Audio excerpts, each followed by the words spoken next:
안녕하세요. 탐정방송 임병수 대표입니다. 잘 지내시고 계시죠? 우리 구독자분들 그리고 시청자분들. 오늘 미제 사건을 다뤄보겠습니다. 제목은요, 목포 여대생 살인사건입니다. 자, 이 사건을 제가 보면서요, 우리가 다루었던 많은 미제 사건들의 공통점들이 떠올랐어요, 머릿속에. 자, 서울에서 살인사건이 벌어지면 주변을 중심으로 해서 범인을 잡지요. 부산에서 가서 범인을 찾을 생각은 안 하지 않습니까? 목포에서 사건이 벌어졌고요.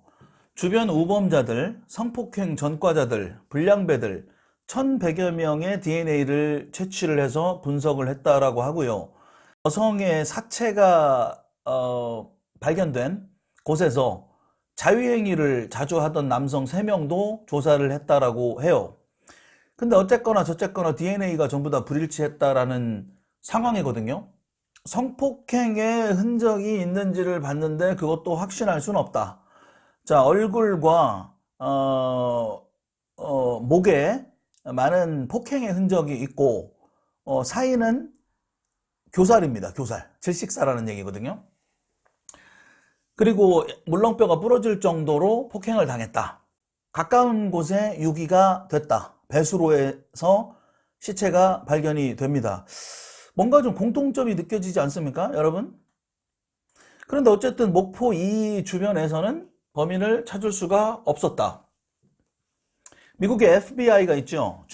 주마다 법이 다르죠. 그리고 자체적으로 경찰 조직을 움직이는데 FBI는 역할이 그러한 주를 넘어서는 수사 활동을 하지요.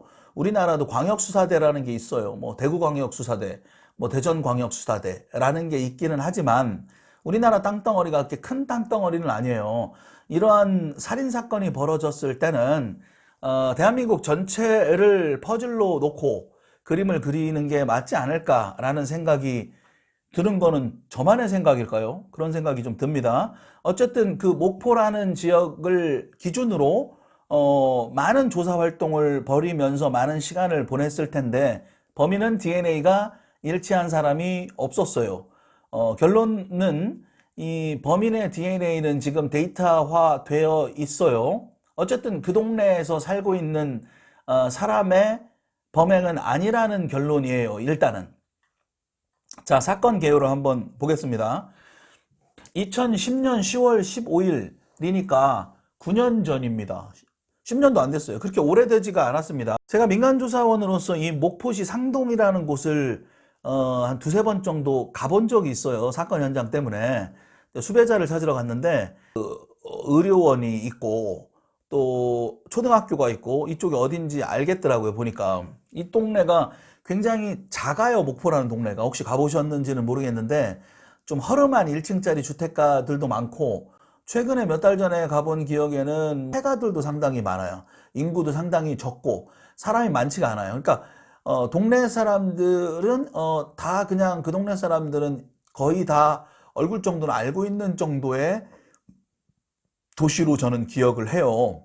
근데 어쨌든 DNA가 일치하는 사람이 없는 상태입니다, 지금. 자, 제가 미제 사건을 다루면서 여러분 공통적으로 느껴지는 게 좀 있으시잖아요. 배수로에다가 많이 사체를 유기하죠. 그리고 가까운 데다 버리죠.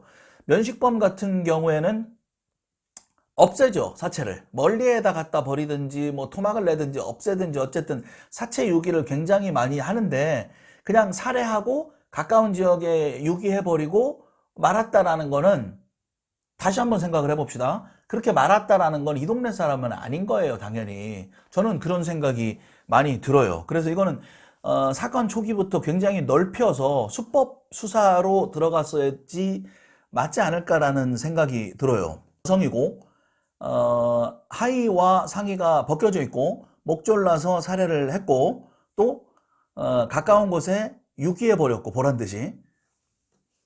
화성연쇄 살인 사건도 떠오르고 이런 비슷한 사건들이 굉장히 많잖아요. 범인이 그 근처 사람이 아닐 거라는 생각이 들고 조금 더 구체적으로 추리를 해보면 범인이라면, 여러분이 범인이라면 사체를 여기에 유기를 하고 살인을 행위를 했다라면 여기에 계속 스테이 하시겠습니까? 이미 범인은 이 지역을 떠났을 거예요. 일단 그런 컨셉을 가지고 접근을 해보자고요. 2010년 10월 15일 가을이죠. 밤 11시 20분경 전라도 목포 상동에서 모 대학교 간호학과 4학년에 재학 중이었던 조모 씨가 실종이 됩니다. 그리고 그 다음날 바로 새벽에 변사체로 발견이 된 사건이거든요.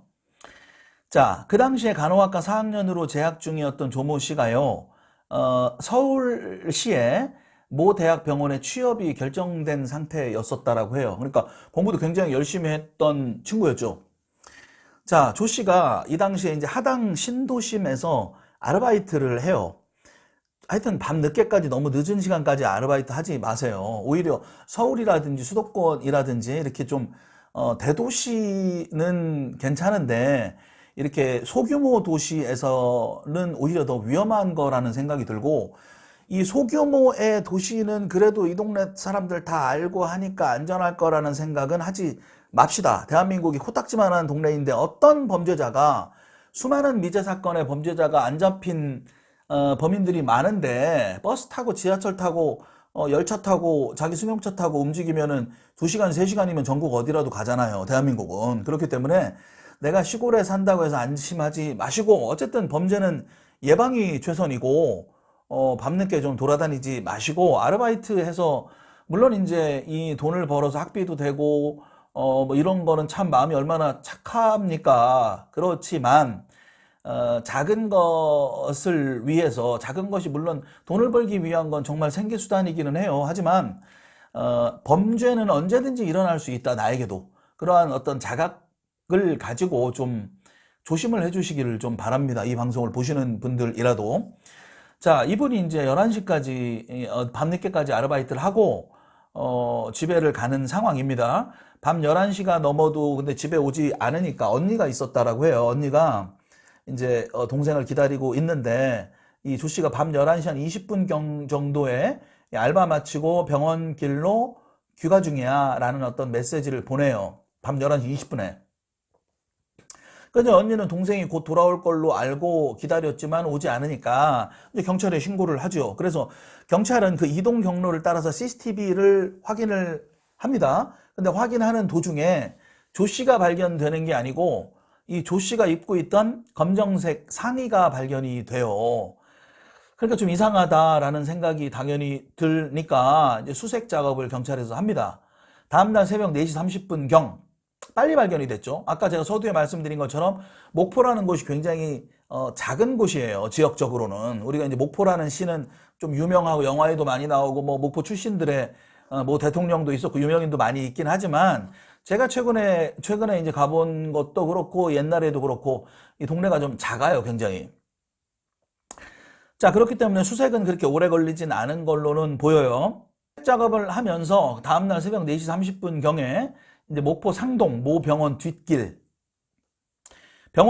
건물 뒷길이 좀 으스스하지 않습니까? 그리고 체육공원, 모 병원 뒷길과 체육공원 아랫길 사이에 호박밭이 하나 있는데, 그 호박밭의 배수로에 조 씨가 숨져 있는 것을 발견을 해요. 자, 사체를 배수로에 많이 유기를 하지요. 자, 평소 조양의 귀갓길이었던 산책로에서 한 20m밖에 떨어져 있지 않았다라는 거죠. 그러니까 죽이고 그냥 가까운 데서 유기를 해버린 거죠. 유류품은 조금 더 떨어진 곳에 갖다 버리고. 그러니까 범인은 여기에 있을 리가 없어요. 상식적으로.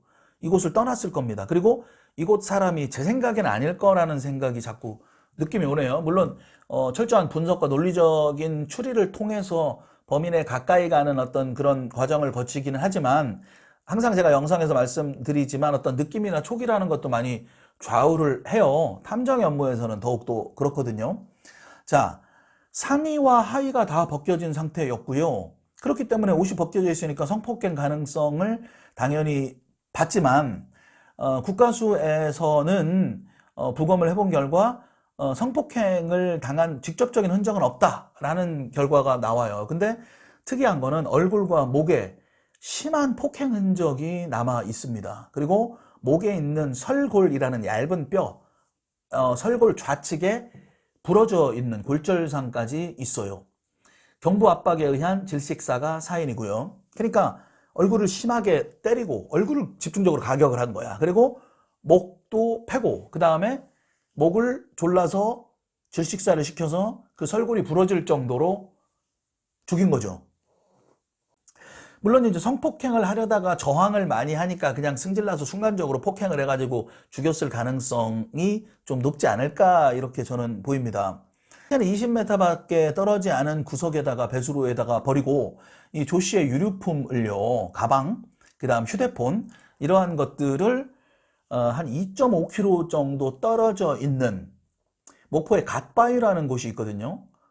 국립해양문화재연구소라는 곳 인근에 바닷가에 조 씨의 휴대폰, 팬티, 스타킹 뭐 이러한 유류품들이 담긴 가방을 갖다 거기다 버려요. 자, 사람을 죽이고 그리고 20m 밖에 떨어지지 않는 배수로에 사체를 버립니다. 그리고 사체를 버린다는 거 완전히 숨긴 건 아니잖아. 배수로에다가 숨긴 거는 그냥 바로 보이지 않을 정도로 가까운 배수로에다가 넣었다. 배수로는 물론 사람들이 자세히 보지 않으면 안 보일 수도 있죠. 도로 한복판에 버리고 간 건 아니니까.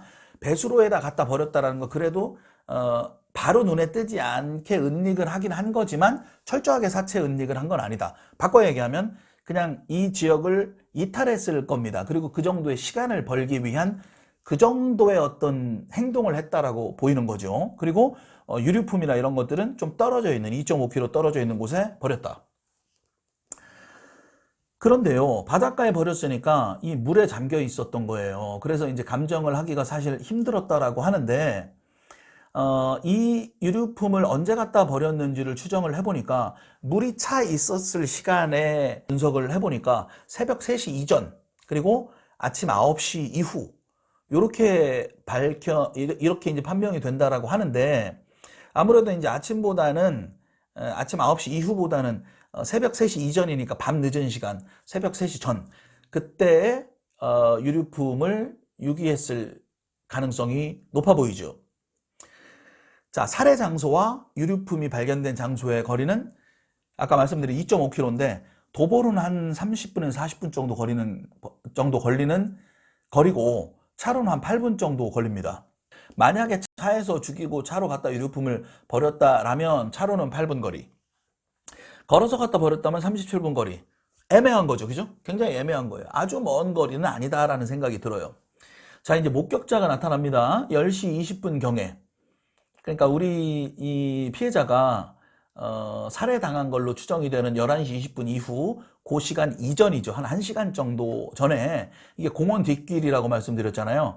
이때 이제 체력 단련을 하던 50대 남성이 사건 현장에서 공원 사이 한 60여 메타 정도 남짓한 공간을 돌아다녔던 20대 중후반의 키 한 170 정도의 약간 좀 호리호리한 그러한 남자를 보았다라고 해요.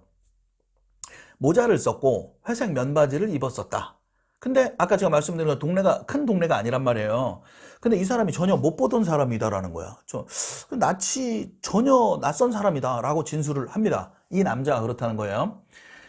그 다음 이제 11시 경에 한 자매가 공원을 걸으면서 이렇게 어느 정도 운동을 하고 있었던가 봐요. 그런데 어떤 남자가 일로 와봐 이러면서 이제 손짓을 했던 남자가 있다라고 해요. 그래서 뭐 미친놈이야 뭐야 뭐 이러고 그냥 욕하고 떠났다라고 해요. 이게 이제 두 번째 목격자입니다. 공원에서 있었던 거죠. 근데 이 사람이 뭐 아는 사람인지 모르는 사람인지는 자세하게는 안 봤을 것 같아요. 첫 번째 50대 남성이 본 사람은 하여튼 이 동네 사람이 아니었다라고 하지요. 그 다음 세 번째, 이 피해자를 마지막으로 목격한 부부가 있어요. 50대 노부부. 세 번째 목격입니다.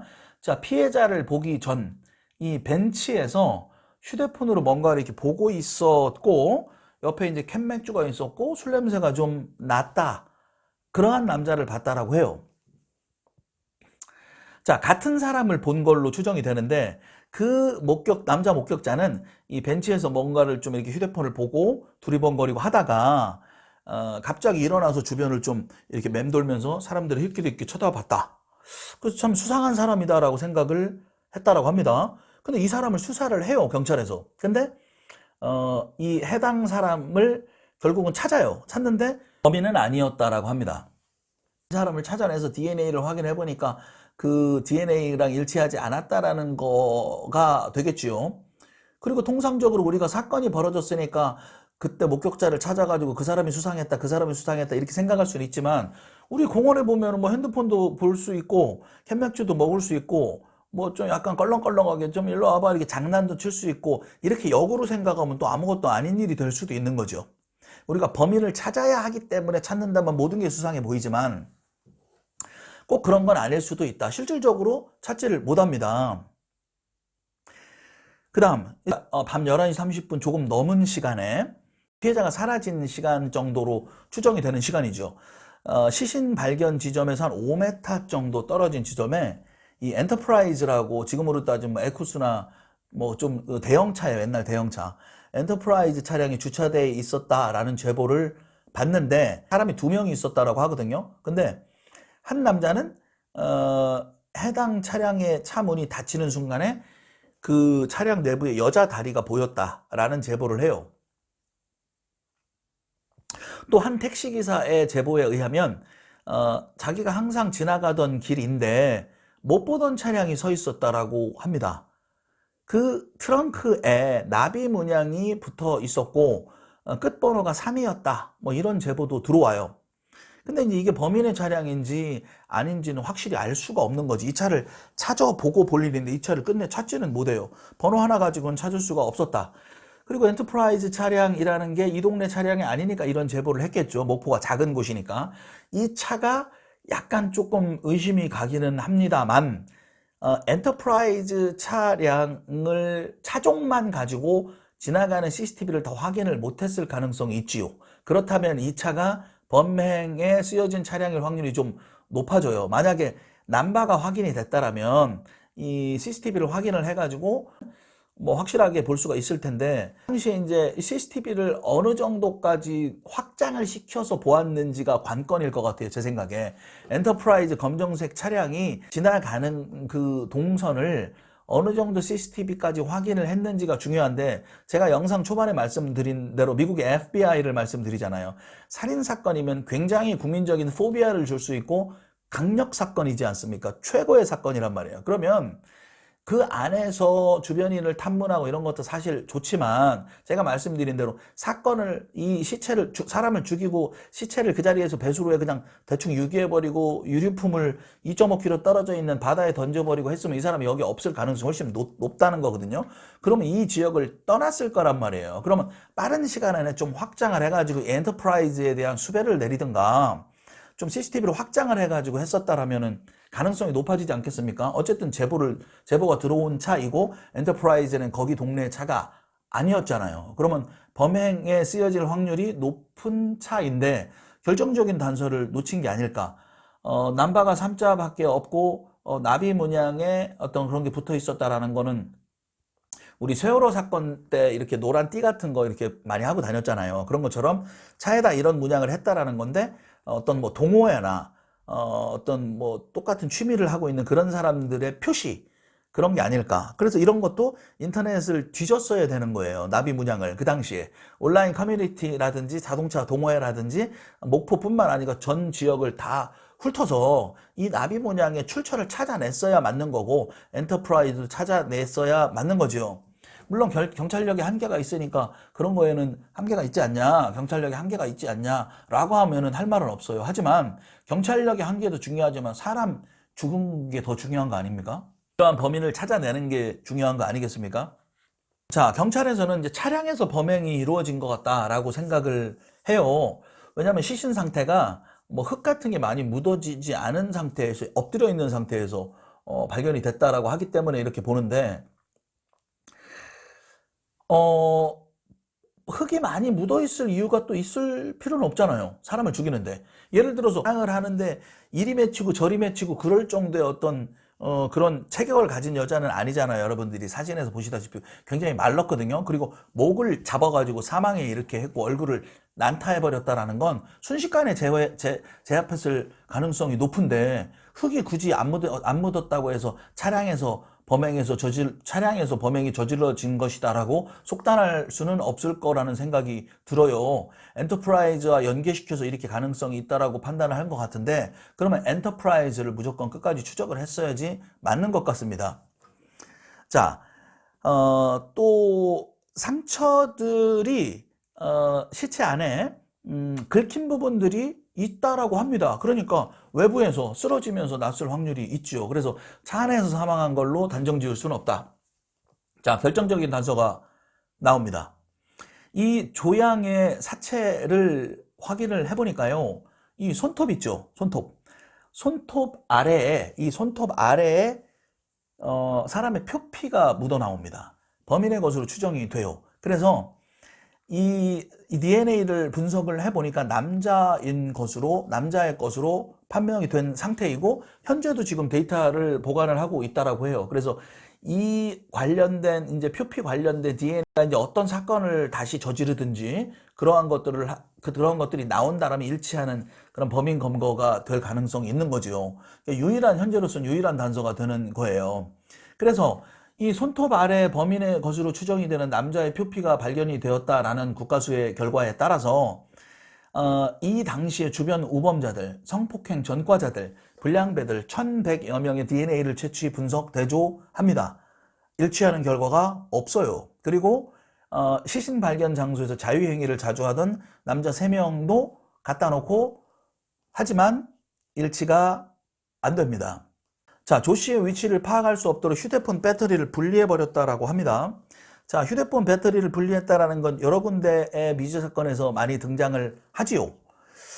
자, 이 사건을 보면서 전형적인 미제 사건의 어떤 패턴을 지금 보이고 있고, 이 사람 목포 사람이 아닌 걸로 추정이 100% 됩니다. 면식범도 아니에요, 제가 볼 때. 그리고 이러한 동일 범죄의 전과자인 것으로 제 생각에는 추정이 되는데, 그러면 데이터에 왜 안 나오냐? 미제 사건의 주인공일 것 같아, 이 사람이. 이전에 우리가 경찰에서 찾지 못했던 그러한 패턴들을 지금 보이고 있거든요. 미제 사건에서 이런 유사한 사건들에 관련된 어떤 단서가 없어서 지금까지 안 잡힌 사람이기 때문에 이 표피가 묻어나서 DNA가 채취됐음에도 불구하고 일치되는 사람이 없는 것이죠. 저는 느낌이 좀 그러네요. 자, 우발적인 범죄로 저는 추정이 됩니다. 그리고 약간의 사이코패스적인 사람이 이런 살인을 저지른 것으로 저는 보여요. 조 씨가 평소 귀가하던 길에 CCTV가 설치가 되어 있었다라고 합니다. 그런데 이 CCTV가 작동도 안 되는 게 대부분이고, 또 어떤 거는 모형 CCTV였고, 이런 케이스도 굉장히 많잖아요. 우리가 사건 분석하다 보면 멀쩡히 작동된 CCTV가 그나마 있었긴 한데 거기에는 찍힌 게 없었다라고 합니다. 참, 이게 2010년이잖아요. 여러분, 2010년에 뭐 하고 계셨습니까? 2010년이면 9년 전이잖아요. 21세기잖아요. 21세기에 이 목포라는 곳에 CCTV가 작동도 안 되고 모형 CCTV가 많았다. 자, 범죄는 예방이 최선입니다. 제발요. 경찰에서 하지 않으면 여러분들 주변에 CCTV가 작동이 되는지 좀 여러분이 직접 좀 하십시오.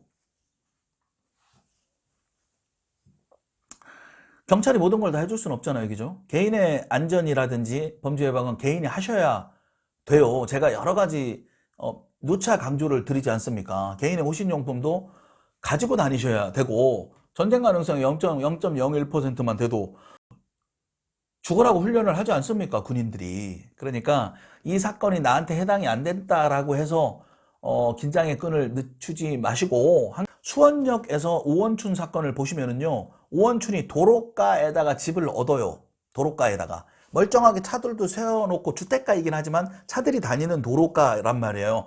도로가 가까운 곳에 집을 얻어요. 얻고 나서 집 바로 앞에 나와서 있다가 전봇대 옆에 몸을 숨기다가 그 앞을 지나가는 여자를 낚아채서 들어가지 않습니까? 상상이라도 하겠습니까? 퇴근해서 들어가는 길에 밤늦게 다니지 마시고요.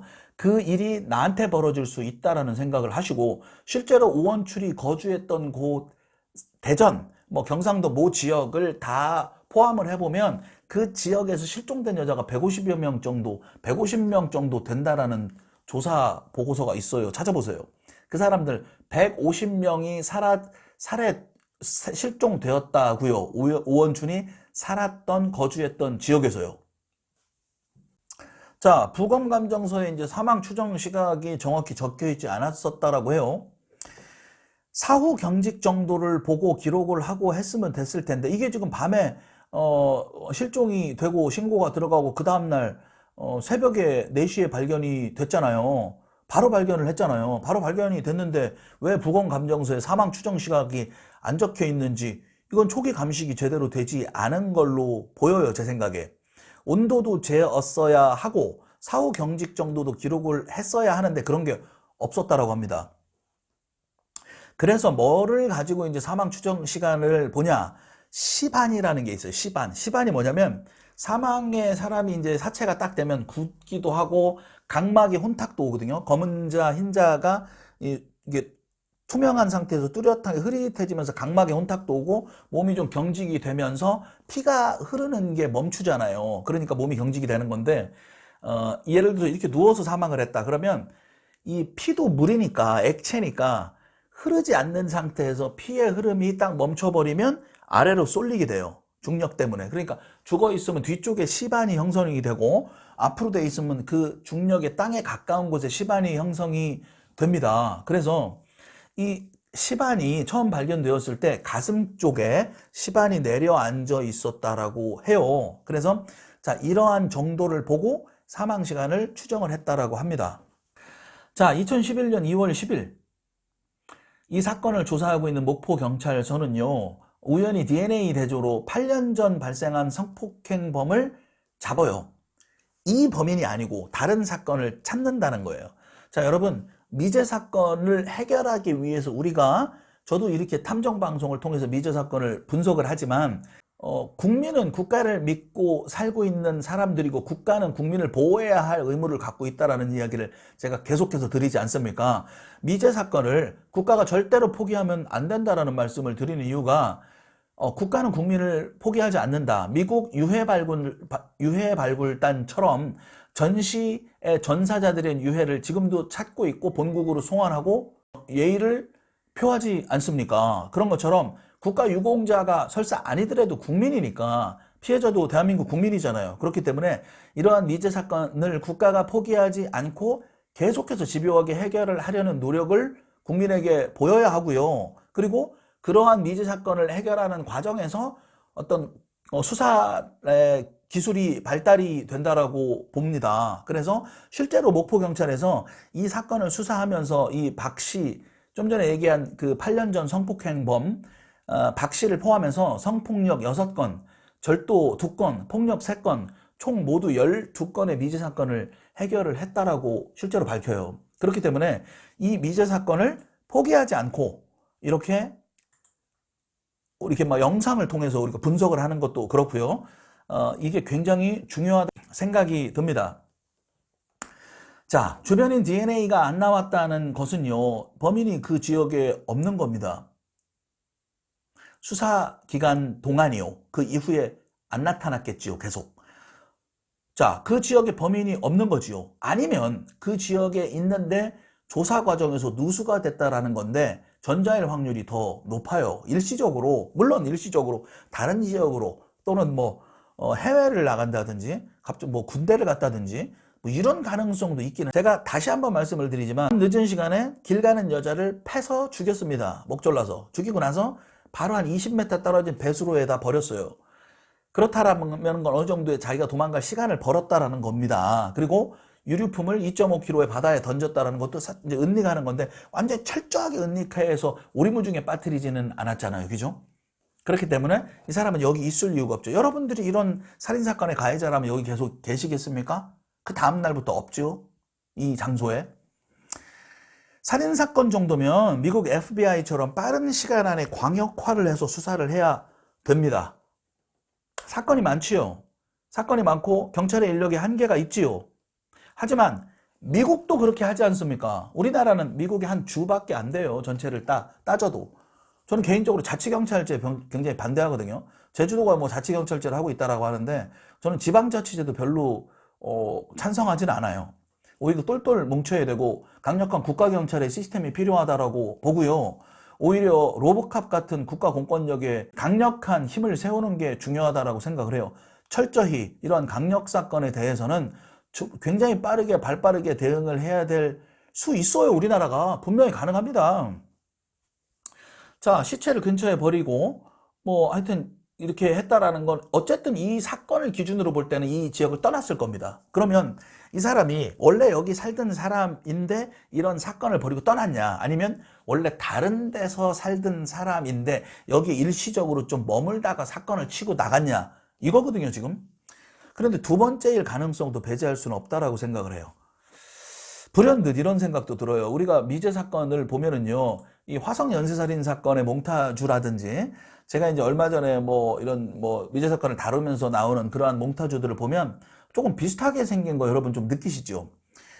자, 범인이 그렇게 많지 않을 가능성도 있지 않을까라는 생각이 드네요. 피해자가 여성이고 옷을 다 벗겨버리고 성폭행을 어떤 정액 반응이 나오기도 하고 안 나오기도 하고 목 졸라서 살해하고, 그리고 사체를 가까운 데에 유기하고 주로 배수로에 유기를 하고, 유류품은 조금 떨어져 있는 데서 발견이 되고. 영상을 많이 보신 분들은 조금 느껴지시잖아요, 그죠? 자, 분명히 사이코패스일 확률이 높아요, 제 생각에는. 그리고 면식범은 아닌 걸로 보이고요. 물론 주관적인 생각이긴 하지만 그리고 하여튼 미제 사건이 됐든 이러한 유사 전과자일 확률이 높아요. 하지만 걸리지 않은. 그렇기 때문에 아까 말씀드린 것처럼 미제 사건을 포기하지 않고 무조건 어떤 사건의 범인이든 잡아낸다라면 이 고구마 줄거리처럼 넝쿨채 큰 수확을 올릴 수 있을 가능성이 있습니다. 그렇기 때문에 이 사건을 해결하고 저 사건을 해결하고 이런 개념보다도 정말로 한 사건 한 사건에 집중을 해가지고 하다 보면 좋은 일이 생기지 않을까, 피해자의 한을 풀어줄 수 있는 그런 생각이 듭니다. 차량 동선이 살해 장소, 유기 장소에 안 잡혔을 가능성이 지금 높아 보이죠. 물론 CCTV가 지금 여기저기 안 되고 뭐 이런 상황이니까 빠져나간 걸로는 보이기는 하는데, 만약에 CCTV가 됐다라면 아까 그 엔터프라이즈가 나가는 동선을 파악을 했을 것 같은데, 이 CCTV가 관리가 지금 엉망이었던 상태이기 때문에 차로 빠져나갔을 가능성도 있다라는 생각이 듭니다. 차에서 살해를 한 건지 차에서 살해를 안 한 건지는 중요한 게 아니에요. 차량으로 도망갔을 가능성은 높아 보인다라는 거죠.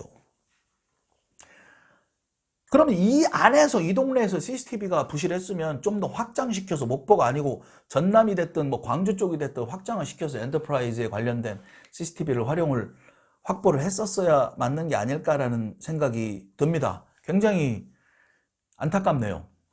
범인이 빨리 잡히기를 좀 바랍니다. 뭔가 좀 공통점들이 많이 느껴진다라는 느낌을 지울 수가 없다라는 마지막 말씀을 드리면서 영상을 마치겠습니다. 대단히 감사합니다. 탐정방송 임병수 대표였습니다.